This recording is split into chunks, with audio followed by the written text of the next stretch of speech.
Bienvenue à tous, merci de suivre le flash de 18 h sur RTI 1. Le ministère de la Ville a lancé ce matin le projet Live 2. Il va consister à construire des logements sociaux dans différentes communes du district d'Abidjan et dans plusieurs autres villes du pays. Pour Abidjan, il s'agit essentiellement de la reconstruction des quartiers précaires et c'est une coopération entre la Côte d'Ivoire et la France. Pour le renforcement du contrôle et de l'audit dans les ministères, les auditeurs et propriétaires de risques sont formés à la conduite des missions d'audit interne. Ces acteurs de contrôle pourront à terme acquérir les outils qui vont leur permettre de mettre en place un dispositif de contrôle interne efficace dans les différents ministères. Jean-Luc Mangbo. 10 jours de formation pour ces acteurs de contrôle, inspecteurs généraux de ministères et managers propriétaires des risques pour maîtriser les concepts, la méthodologie ainsi que le dispositif d'audit dans les ministères.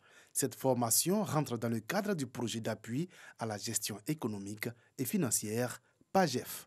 Il s'agit d'amener les équipes des 5 ministères concernés à appréhender la finalité d'une mission d'assurance et son influence sur les objectifs de l'audit, identifier les objectifs et le périmètre de cette mission d'assurance, décrire la typologie des missions d'assurance et les différentes sources d'informations à la disposition de l'auditeur interne lors d'une mission d'assurance. Issus de 5 ministères, ces auditeurs devront permettre à l'administration ivoirienne, à travers cette formation, de renforcer le contrôle et l'audit interne. La principale chose qui nous vient à l'esprit, c'est de bien exécuter nos audits.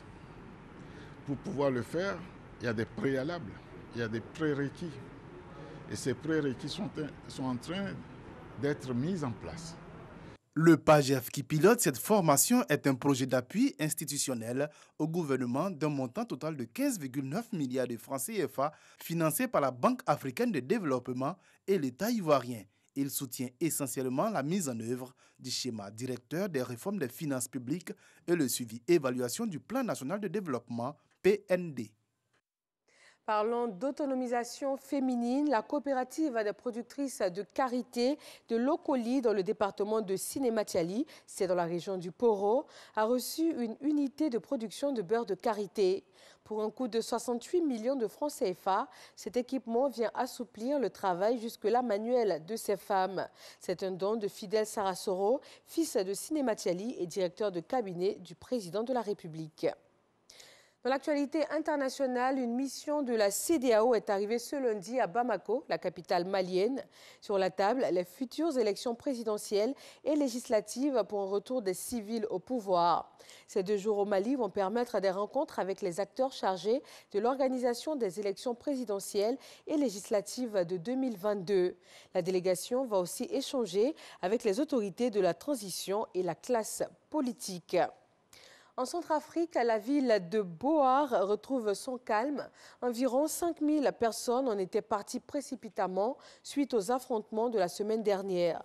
Des groupes armés avaient tenté de prendre d'assaut le camp de l'armée centrafricaine samedi, ainsi que le camp de la mission des Nations Unies, la MINUSCA, mais ils ont été repoussés.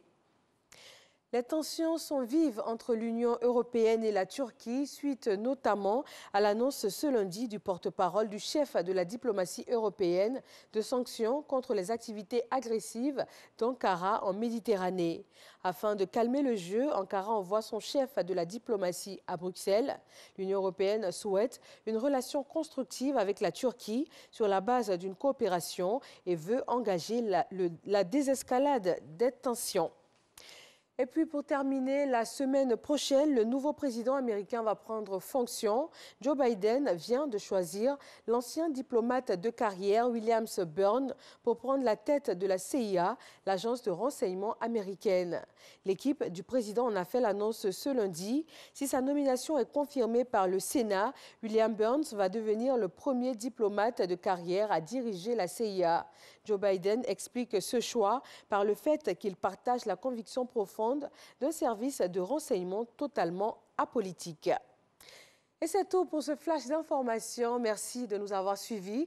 Restez sur RTI 1. L'actualité dans nos régions, c'est tout de suite. Et je vous retrouve à 20 h.